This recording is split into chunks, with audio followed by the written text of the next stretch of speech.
નમસ્કાર વિદ્યાર્થી મિત્રો, આજે આપણે ચેપ્ટર 11 ના આગળ કોયડા નંબર 11.1 અને લખાણ સંબંધી પ્રશ્ન 11.3 વિશે ચર્ચા કરવાની છે અને એના પછી આગળ આલ્કોહોલ સંયોજનોની બનાવટ અને આલ્કોહોલ, ફિનોલ અને ઇથરના બંધારણોની પણ ચર્ચા કરશું. આયુપેક નામકરણ લાસ્ટ લેક્ચરમાં આપણે ભણ્યા. તમે બધાએ જો વ્યવસ્થિત એ નામકરણ કર્યું હોય તો આજે બે કોયડા છે એ સરળતાથી કરી શકાય. આયુપેક નામ લખો. આયુપેક નામ લખવા માટે સૌપ્રથમ આપણે મુખ્ય ક્રિયાશીલ સમૂહને ઓળખવો પડે. તો અહીંયા બે ક્રિયાશીલ સમૂહ છે, એક OH છે અને બીજો છે એ આ ક્લોરીન છે. પણ બંનેમાંથી મુખ્ય ક્રિયાશીલ સમૂહ OH આપણે ધોરણ 11 ની અંદર જે ભણી ગયા હતા એ મુજબ OH ને ઓછામાં ઓછો ક્રમ મળે એ મુજબ જ્યારે નંબરિંગ આપીએ આપણે તો આને પહેલો નંબર મળશે 1 2 3 4 અને 5. 5 કાર્બનની લાંબામાં લાંબી શૃંખલા થશે. હવે વિસ્થાપિત સ્વરૂપે ત્રણ વસ્તુઓ છે, એક ક્લોરીન છે અને બે મિથાઇલ છે. નામ આપતી વખતે વિસ્થાપિતોને આલ્ફાબેટ એટલે કે ABCD માં આવતા મૂળાક્ષર મુજબ એને ગોઠવવાના છે. તો ક્લોરીનનો C પહેલા આવે, મિથાઇલનો M છે એ પછી આવે. તો જ્યારે નામ લખતા હોય ત્યારે ક્લોરીનનો એના કાર્બનના સ્થાનની સાથે લખવાનું થાય 4 ક્લોરો. ચોથા નંબર ઉપર ક્લોરીન છે એટલે કે 4 ક્લોરો. બીજા અને ત્રીજા ઉપર બે મિથાઇલ છે એટલે 2 3 ડાયમિથાઇલ. 5 કાર્બનની શૃંખલા એટલે પેન્ટ અને પેલા ઉપર OH છે એટલે પેન્ટ 1 ઓલ. જો મિત્રો નામ લખતી વખતે ચોક્કસ સંજ્ઞાઓ દર્શાવવી જોઈએ. જેમ કે તમે નંબર લખ્યો ને તો એના પછી ડેશ આવે. કોઈ પણ પાછો નંબર લખવો હોય તો એ પહેલા ડેશ આવે, બે નંબરની વચ્ચે અલ્પવિરામ આવે. પાછું નામ લખો તેની વચ્ચે ડેશ આવે. મારે અહીં જગ્યા નથી એટલે નીચે લખ્યું. ખરેખર આખું નામ સળંગ હોય, ક્યાંય વચ્ચે સ્પેસ મુકાતી નથી. આ વસ્તુઓ પણ યાદ રાખવાની છે. ધોરણ 11 માં આના વિશે આપણને વાત કરી હતી. ઓકે, બીજું નામ છે, દેખીતી રીતે ખ્યાલ આવે છે કે આ ઈથર છે. ઓક્સિજનની બંને બાજુએ આલ્કાઇલ સમૂહો ગોઠવાયેલા છે, એનો મતલબ કે ઈથર છે. જો લાસ્ટ લેક્ચરમાં આપણે અલગ અલગ પાર્ટના નામ ભણ્યા હતા, આલ્કોહોલ, પછી ફિનોલ જોયું, પછી ઈથર જોયું. અત્યારે બધાય મિક્સ આવે છે, કારણ કે પરીક્ષાની અંદર પણ કોઈ પણ પ્રકારના નામ પૂછાઈ શકે. તો આલ્કોહોલ, ફિનોલ અને ઈથર, આ જે ઈથર છે, આયુપેક નામ આપવું હોય તો જનક કાર્બન શૃંખલા એટલે કે મોટી કાર્બન શૃંખલા તો આ છે. તો આપણે અહીંયા જોઈ શકીએ કે 1 2 અને 3 કાર્બનની મોટી કાર્બન શૃંખલાને જનક કાર્બન શૃંખલા કહેશું અને એને પ્રત્યય તરીકે નામમાં પાછળ રાખશું. હવે વિસ્થાપિત કોણ છે? તો કે અહીંયા હાઇડ્રોજનનું વિસ્થાપન થાય. આ આટલો ભાગ છે ને વિસ્થાપિત સ્વરૂપે છે. બે કાર્બન વાળો ઇથોક્સી જે વિસ્થાપિત સ્વરૂપે છે અને કયા કાર્બન ઉપર છે? તો કે બીજા ઉપર એટલે 2 ઇથોક્સી. જનક કાર્બન શૃંખલા તો કે પ્રોપેન એટલે 2 ઇથોક્સી પ્રોપેન જે એનું નામ થશે. એના પછીની વાત છે બેન્ઝીન રિંગમાં OH અને 2 CH3 છે. નંબરિંગ આપણે OH ને પહેલો ક્રમ મળે એ મુજબ 1 2 3 4 5 અને આને છઠ્ઠોનો ક્રમ મળશે. તો સિમ્પલ છે 2 6 બીજા અને છઠ્ઠા ઉપર બે મિથાઇલ એટલે કે ડાયમિથાઇલ અને બેન્ઝીન ઉપર OH એટલે કે ફિનોલ. 2 6 ડાયમિથાઇલ ફિનોલ જે એનું આયુપેક નામ થશે. પછીની વાત છે સાયક્લોહેક્સેન આપેલું છે. એક ઉપર NO2 છે અને એક જગ્યાએ OC2H5. આજે આને આપણે પહેલો ક્રમ આપીએ ઇથોક્સી પહેલા નંબર ઉપર અને બીજા ઉપર નાઇટ્રો એટલે કે 1 ઇથોક્સી 2 નાઇટ્રો સાયક્લો 6 કાર્બન એટલે હેક્ઝેન. ફરીથી એક વખત કહું છું, 1 ઇથોક્સી 2 નાઇટ્રો સાયક્લોહેક્ઝેન. તો આ રીતે આપણે આના નામકરણ જોયા. હવે એના નીચેનો એક પ્રશ્ન છે લખાણ સંબંધી, એમાં પણ આયુપેક નામ જ આપવાના છે. આયુપેક નામ લખો એવું કીધું છે. કાર્બન શૃંખલા આપેલી છે. જો આ નામ બહુ વ્યવસ્થિત છે, પરીક્ષામાં પૂછાઈ શકે એવા છે, ધ્યાન રાખજો.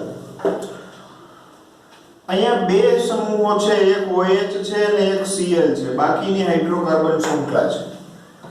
આ બેયને સાંકળતી મોટામાં મોટી જો આપણે કાર્બન શૃંખલાને ગણવી હોય, OH ને પ્રથમ ક્રમ આપીએ 1 2 3 અને 4 આટલું. હવે બચ્યું કેટલું? તો કે એક વિસ્થાપિત સ્વરૂપે CH2CH3 છે,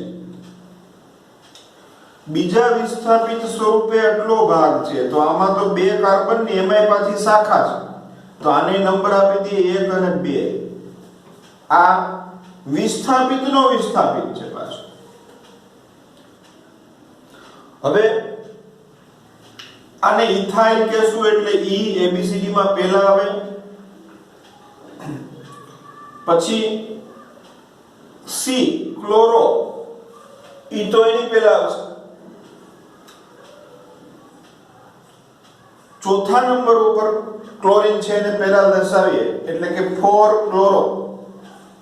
આપણી મેઇન કાર્બન શૃંખલા એ આ થશે, આ આટલી.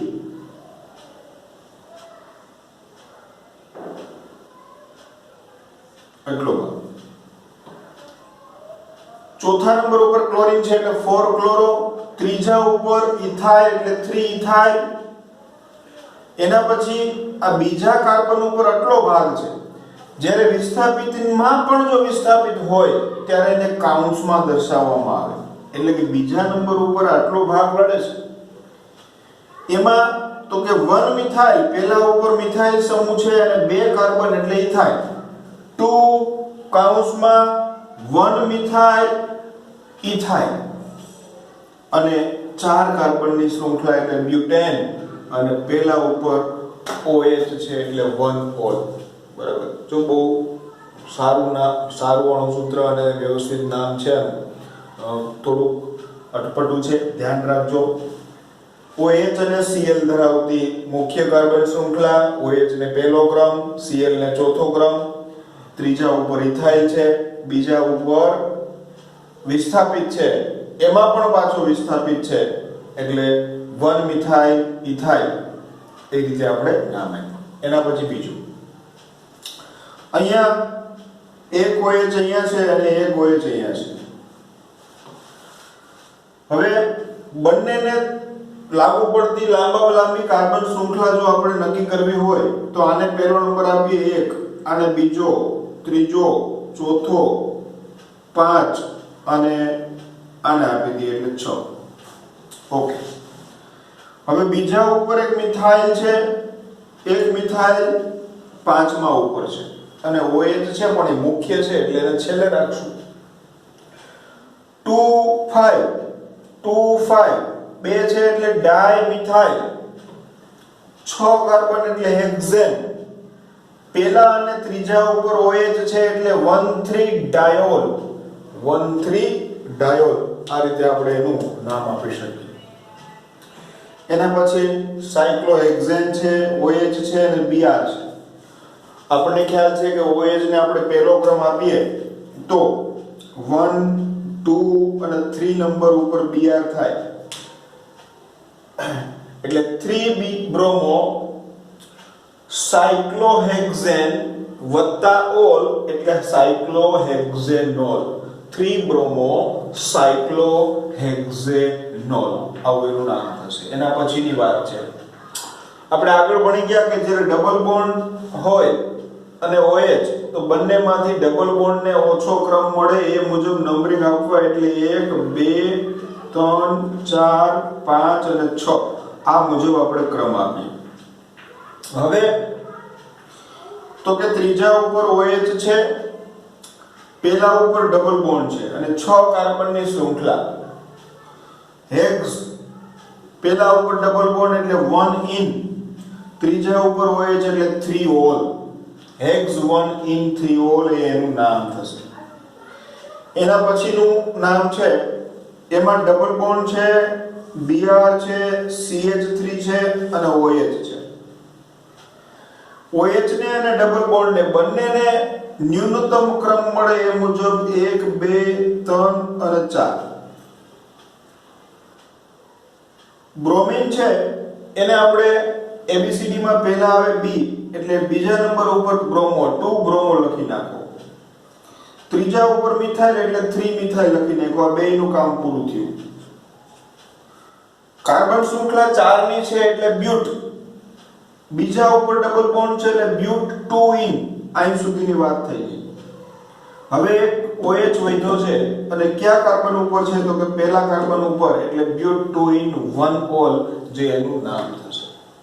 2 બ્રોમો 3 મિથાઇલ બ્યુટ 2 ઇન 1 ઓલ. નામ લખ્યા પછી ફરીથી એક વખત ચેક કરો કે કઈ બાકી નથી રહી જતું ને, એટલે તમને આઈડિયા આવી જશે કે આપણું નામ સાચું છે કે ખોટું. તો આ આપણે જોયા આયુપેક નામ, અને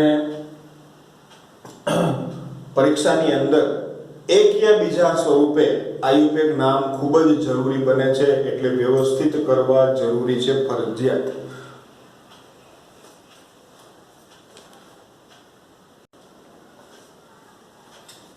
આપણે આ પાઠમાં આલ્કોહોલ, ફિનોલ અને ઇથર સંયોજનો ભણવાના છે. તો એના બંધારણો કઈ રીતે હોય છે, એમના બંધ કોણ, બંધ લંબાઈ કેવી છે એના વિશે થોડીક ચર્ચા કરી લઈએ. પહેલી વાત કરીએ તો મિથેનોલ એટલે કે આલ્કોહોલ, CH3OH. આની અંદર કાર્બન છે એનું સંકરણ sp3 છે. કાર્બનની સાથે જોડાયેલો ઓક્સિજન કે જે બે વધારાના ઇલેક્ટ્રોન યુગ્મ, અબંધકારક ઇલેક્ટ્રોન યુગ્મ ધરાવે છે, એમની વચ્ચેના અપાકર્ષણને લીધે આ જે બંધકોણ છે ખરેખર sp3 સંકરણની અંદર 109.28 ડિગ્રી હોવો જોઈએ, એના કરતા ઓછો એટલે કે 108.9 ડિગ્રી જોવા મળે છે. એનું કારણ ઓક્સિજન ઉપર રહેલા બે અબંધકારક ઇલેક્ટ્રોન યુગ્મો વચ્ચેનું અપાકર્ષણ છે.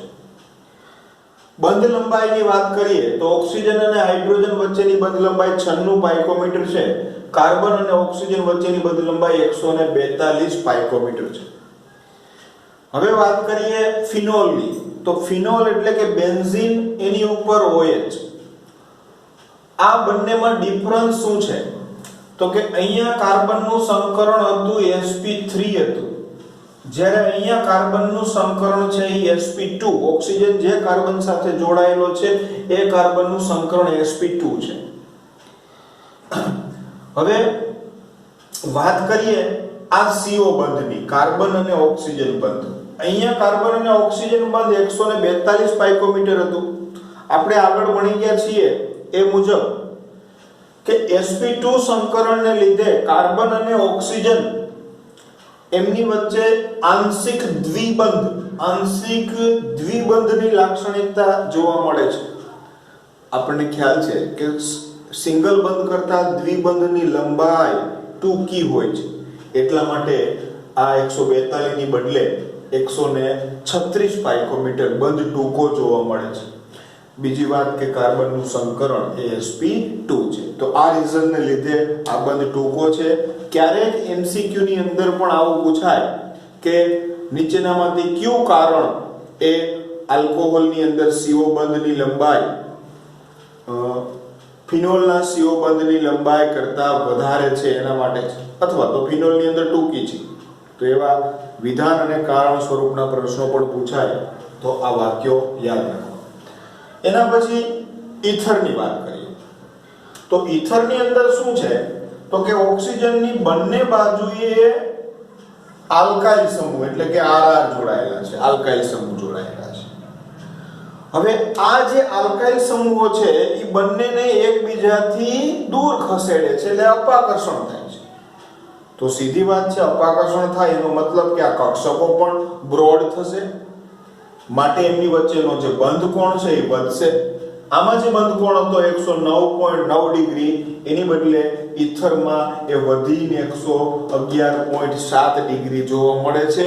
એનું કારણ ઈથરમાં ઓક્સિજન સાથે જોડાયેલા બે આલ્કાઇલ સમૂહો વચ્ચેનું અપાકર્ષણ જે એના બંધ કોણને મોટો કરે છે. CO બંધ લંબાઈ આના જેવી જ છે, કારણ કે બેયમાં અહીંયા સંકરણ sp3 છે, અહીં sp3 હતી, અહીં 142 છે, અહીં 141 પાઇકોમીટર, એમાં વધારે કોઈ ફરક જોવા મળતો નથી. તો આ બે ત્રણ મુદ્દાઓ બંધારણમાંથી, પહેલી વાત આમાં બંધ કોણ નાનો છે એ વાત, આની અંદર આના બંધ લંબાઈ કરતા આની બંધ લંબાઈ ટૂંકી છે એ વાત, અને આની અંદર આનો બંધ કોણ છે એ ઉપરના બંને બંધ કોણ કરતા મોટો છે, એના કારણો છે એ આપણને ખબર હોવી જોઈએ, ક્યારેક MCQ સ્વરૂપે પૂછાઈ શકે. ઓકે, હવે આપણે બનાવટ તરફ વળીએ. આલ્કોહોલ આલ્કોહોલ સંયોજનોની બનાવટ, એમાં પહેલી વાત છે એ આલ્કીનમાંથી. શેમાંથી? આલ્કીન સંયોજનોમાંથી. એમાં બે ભાગ પાડ્યા છે. પહેલો છે એ એસિડ ઉદ્દીપક, એટલે કે આવા H+ ઉદ્દીપકના જલીયકરણ એટલે કે પાણી સાથેની પ્રક્રિયા દ્વારા આપણે આલ્કોહોલ બનાવવાનો છે. તો પહેલી એકદમ સિમ્પલ પ્રક્રિયા છે કે કોઈ પણ કાર્બન કાર્બન વચ્ચે દ્વિબંધ ધરાવતો આલ્કીનની તમે H2O સાથે પ્રક્રિયા કરો. કોની હાજરીમાં? તો કે એસિડ ઉદ્દીપકની હાજરીમાં. તો આ દ્વિબંધ છે એ બ્રેક થશે અને ત્યાં એક બાજુ હાઇડ્રોજન જોડાશે અને બીજી બાજુ OH જોડાશે. એક બાજુ હાઇડ્રોજન અને બીજી બાજુ OH, એટલે આપણને આલ્કોહોલ મળે છે. સિમ્પલ વાત છે. હવે પ્રશ્ન ત્યાં થાય, જો આલ્કીન અસમમિત હોય, સમમિત એટલે કે જો આ ડબલ બોન્ડની બંને બાજુએ સરખા કાર્બન હોય તો કોઈ પણ જગ્યાએ H અને OH જોડાઈ શકે. પણ જો ડબલ બોન્ડ, જો આ બીજી સિચ્યુએશન છે કે ડબલ બોન્ડની એક બાજુએ એક જ કાર્બન છે અને બીજી બાજુએ બે કાર્બન છે, ત્યારે આમાંનો H અને OH માર્કોનિકોવના નિયમ મુજબ જોડાશે. એટલે કે દ્વિબંધ ધરાવતા કાર્બનમાં જેની પાસે ઓછા હાઇડ્રોજન હશે, જો અહીંયા બે છે ને એક છે, ઓછા હાઇડ્રોજન હશે ત્યાં OH જોડાય અને વધુ હાઇડ્રોજન હશે ત્યાં હાઇડ્રોજન જોડાય. HCH2 ની બદલે થઈ ગયા CH3. ફરીથી કહું, માર્કોનિકોવનો નિયમ આપણે ધોરણ 11 માં ભણી ગયા. ત્યાં એવું હતું કે ઓછો હાઇડ્રોજન ધરાવતા કાર્બન સાથે ઋણ વીજભારિત આયન જોડાય છે. તો અહીંયા OH ઋણ વીજભારિત છે, એ આ કાર્બન સાથે જોડાય. આને આપણે માર્કોનિકોવનો નિયમ તરીકે ઓળખીએ છીએ. ઓકે, તો જ્યારે પણ અસમમિત આલ્કીન હોય એની એસિડ ઉદ્દીપકની હાજરીમાં જલીયકરણ પ્રક્રિયા કરવામાં આવે તો ત્યારે આલ્કોહોલ નિપજ મળે છે. પણ એ કયા નિયમને અનુસરીને? તો કે માર્કોનિકોવના નિયમને અનુસરી અને આ નિપજ મળે છે. આ પ્રક્રિયાની ક્રિયાવિધિ આપેલી છે. શું થાય છે? તો કે પહેલા તબક્કામાં પાણીનો અણુ છે એ H+ સાથે, એટલે કે જે એસિડ ઉદ્દીપક છે એ H+ સાથે પ્રક્રિયા કરી અને H3O+ બનાવે છે, હાઇડ્રોનિયમ. આ હાઇડ્રોનિયમ આયન આલ્કીન સાથે પ્રક્રિયા કરે ત્યારે શું થાય છે? કાર્બોકેટાયન બને છે. કઈ રીતે બને એ જોઈએ. તો કે આ આલ્કીનમાં રહેલા દ્વિબંધના ઇલેક્ટ્રોન આ હાઇડ્રોજન ને પોતાની તરફ આકર્ષે છે અને આ H છે એ કાર્બન સાથે જોડાય. આ H ક્યારે જોડાય? તો કે એમની વચ્ચેનો આ OH બંધ તૂટે, એટલે કે OH બંધના ઇલેક્ટ્રોન કોને આપી દે? ઓક્સિજનને. જો મિત્રો સમજો, ઓક્સિજન ઉપર પ્લસ ચાર્જ હતો કે જે જેટલા હોવા જોઈએ એના કરતા ઇલેક્ટ્રોન ઓછા હતા. હવે આ બે ઇલેક્ટ્રોન એને મળી જશે એટલે એની પાસે પૂરતા બાહ્ય કક્ષામાં વધારાના 4 ઇલેક્ટ્રોન થઈ ગયા, પાણીનો અણુ છૂટો થઈ ગયો. પણ આ પાઈ બંધ તૂટવાથી એમાંનો એક કાર્બન આ હાઇડ્રોજનને 2 ઇલેક્ટ્રોન આપે છે, સાથે સાથે બાજુના કાર્બન ઉપર ઇલેક્ટ્રોનની ઉણપ એટલે કે પ્લસ ચાર્જ, જેને આપણે કાર્બોકેટાયન કહીએ છીએ, ઉત્પન્ન થાય છે. આ કાર્બોકેટાયન પાણીના અણુ સાથે પ્રક્રિયા કરે એટલે કે પાણીનો અણુ આ કાર્બોકેટાયન ઉપર હુમલો કરે છે, કારણ કે ઓક્સિજન પાસે 2 વધારાના ઇલેક્ટ્રોન યુગ્મ હોય, એ કેન્દ્રાનુરાગી પ્રક્રિયક તરીકે વર્તે, હુમલો કરે છે અને એની સાથે જોડાય છે. આ કાર્બન સાથે ઓક્સિજન જોડાઈ ગયો. ઓક્સિજનના 2 ઇલેક્ટ્રોન આ કાર્બન સાથે બંધ બનાવવામાં વપરાઈ ગયા અહીંયા, એટલે એની ઉપર કેવો ચાર્જ આવ્યો? Plus charge. આ 2 હાઇડ્રોજન છે જ. આ જે પ્રક્રિયા થઈ કે કાર્બોકેટાયન પર પાણીનો કેન્દ્રાનુરાગી હુમલો થયો, એમાંથી આપણને આ બન્યું. હવે આ જે પ્રોટોનેટેડ આલ્કોહોલ છે એમાંથી વિપ્રોટોનીકરણ થાય, એટલે કે એક હાઇડ્રોજન છે એ દૂર થાય. અહીંયા જોઈએ આપણે કે આ બંધ તૂટે છે અને એના ઇલેક્ટ્રોન ઓક્સિજનને આપે છે, એટલે ઓક્સિજન ઉપર જે પ્લસ ચાર્જ હતો એ દૂર થશે. પાણીનો અણુ એમાંનો ઓક્સિજન પાસે રહેલા વધારાના ઇલેક્ટ્રોન યુગ્મો આ હાઇડ્રોજનને પોતાની તરફ આકર્ષે છે, એટલે H2O માંથી બનશે H3O+. અને આ જે છે આટલો ભાગ એ આલ્કોહોલ સ્વરૂપે છૂટો પડે છે, CHCOH. બરોબર છે? તો આ 3 સ્ટેપ. પહેલા સ્ટેપની અંદર કાર્બોકેટાયન બન્યો, બીજા સ્ટેપમાં કાર્બોકેટાયન ઉપર પાણી હુમલો કરે છે, અને ત્રીજા સ્ટેપની અંદર વિપ્રોટોનીકરણ એટલે કે પ્રોટોન દૂર થાય છે. તો આ એની ક્રિયાવિધિ હતી. સિમ્પલ પ્રક્રિયા છે અને 3 સ્ટેપમાં એની ક્રિયાવિધિ છે. બીજી પ્રક્રિયા છે હાઇડ્રોબોરેશન ઓક્સિડેશન દ્વારા. હાઇડ્રોબોરેશન ઓક્સિડેશન દ્વારા પણ આલ્કીનમાંથી આલ્કોહોલ બનાવી શકાય છે, પણ આ પ્રક્રિયા માર્કોનિકોવના નિયમને અનુસરે છે, જ્યારે હાઇડ્રોબોરેશન વાળી પ્રક્રિયા છે એ આનાથી વિરુદ્ધ પ્રતિ માર્કોનિકોવના નિયમને અનુસરે છે. આ મુદ્દા ઉપરથી પરીક્ષામાં ઘણી વખત MCQ પૂછાય છે. તમને જો અહીંયા H+ લખેલું હોય તો એ માર્કોનિકોવના નિયમ દ્વારા,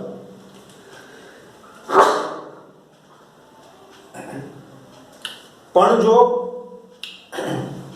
હાઇડ્રોબોરેશન માટેની વાત કરી હોય તો એ પ્રતિ માર્કોનિકોવના નિયમને એની નિપજ અનુસરશે.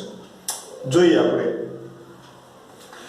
CH3CH double bond CH2 alkene આપ્યો છે અને એ પણ અસંમિતીય આલ્કીન છે. ઓકે, તો અસંમિતીય આલ્કીનની પ્રક્રિયા આપણે કરવાની છે કોની સાથે? તો કે BH3 ના 2 અણુ સાથે. BH3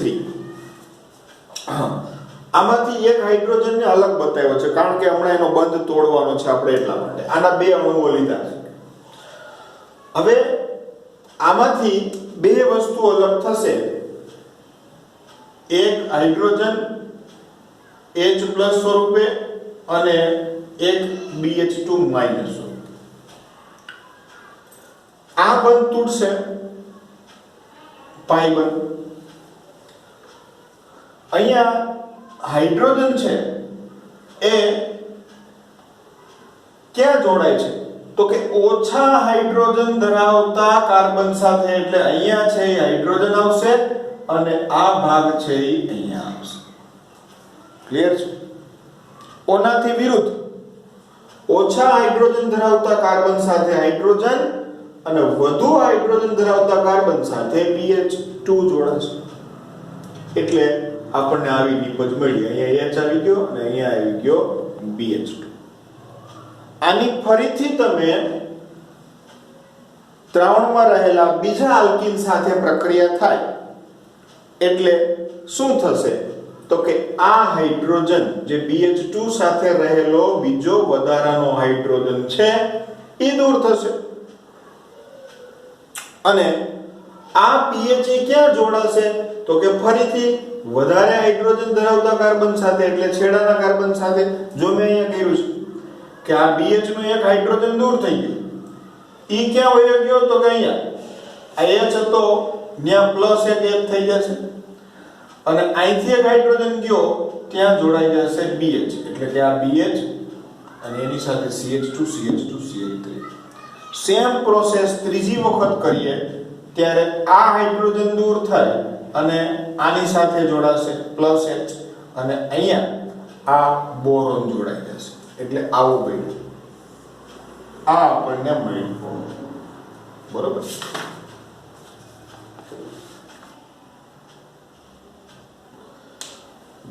હવે બીજા સ્ટેપની અંદર H2O2 પાણી અને OH- આયન સાથે પ્રક્રિયા કરવામાં આવે ત્યારે આપણને આલ્કોહોલ મળે છે, પ્રાથમિક આલ્કોહોલ. અને આ પ્રક્રિયાથી ઉત્તમ પ્રકારનો આલ્કોહોલ છે એ મેળવી શકાય છે અને નિપજ સારી છે. પ્લસ BOH થ્રાઇસ મળે છે. આ જે ઘટના ક્રિયા બને છે એ ક્રિયાવિધિ બુકમાં આપેલી નથી, પણ હું તમને અહીંયા સમજાવું કે કઈ રીતે આમાંથી આલ્કોહોલના 3 અણુ અને BOH થ્રાઇસ બને છે. અહીં સુધી આપણે પ્રક્રિયા જોઈ. તમે દ્રાવણમાં H2O2 નાખ્યું, એનું આયનીકરણ થાય, H+ છૂટો પડે, H+. 3 લીધા, 3 H+ છૂટા પડ્યા. જોજો એ છેલ્લે એનો ઉપયોગ થશે, યાદ રાખજો, H+. અને આ 3 માઈનસ આયનો છે એની પ્રક્રિયા થાય. બોરોન સાથે CH2 CH2 થ્રાઇસ CH3 એવા 3 જોડાયેલા છે અને બોરોન સાથે આ ઋણ આયન છે એ જોડાય છે. આમ જોઈએ તો બોરોનની કેપેસિટી 3 ની જ છે એટલે આ સંયોજન અસ્થાયી બને છે અને એમાંથી બોરોન અને કાર્બનનો બંધ તૂટે છે અને શું થાય તો કે આ ઓક્સિજન સાથે જોડાય છે. મીનવાઇલ બે ઓક્સિજન વચ્ચેનો બંધ તૂટી અને OH- છે એ છૂટું પડે. આવું એક વખત થયું, અહીં બીજી વખત થાય અને અહીંયા ત્રીજી વખત થાય.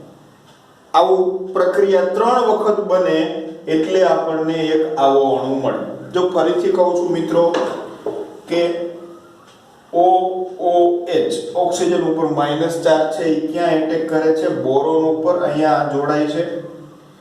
આ પરિસ્થિતિ થઈ ગયા પછી તો કે બોરોન છે ને એની આ અસ્થાયી અવસ્થા થઈ ગઈ એટલે કોઈ પણ એક બંધ તોડે તો આ BC બંધ તૂટે છે અને ઈ કાર્બન છે ને સીધો અહીં સાથે ઓક્સિજન સાથે જોડાય છે અહીં. એટલે કે આવું બન્યું ઓક્સિજન CH2 CH2 થાય. હજી આ બે જગ્યા ખાલી છે. સેમ આવી પ્રોસેસ અહીંયા પણ થશે એટલે આપણને એક આવું મળશે કે બોરોન ઓક્સિજન અને propane, boron oxygen propane, boron oxygen propane, આવા 3 મળી ગયા. હવે દ્રાવણમાં તમે OH પણ નાખ્યું છે. ઈ OH- આયન છે ઈ કેન્દ્રાનુરાગી પ્રક્રિયક તરીકે વર્તે અને કોની ઉપર હુમલો કરે છે? કાર્બન ઉપર. અહીંયા આ કાર્બન ઉપર, અહીંયા આ કાર્બન ઉપર, અહીંયા આ કાર્બન ઉપર હુમલો કરે. ઈ કાર્બન ઉપર હુમલો કરે એટલે આ જે કાર્બન ઓક્સિજન બંધ છે ઈ તૂટે અને એના ઇલેક્ટ્રોન છે એ ઓક્સિજન ઉપર આવી જાય. આજે આવી ગયા. આવું 3 જગ્યાએ થશે. અહીંથી અહીંયા આવશે, અહીંથી અહીંયા આવશે. એટલે આ બોરોન અને એની સાથે રહેલા 3 ઓક્સિજન ઉપર ઋણ વીજભાર આવશે.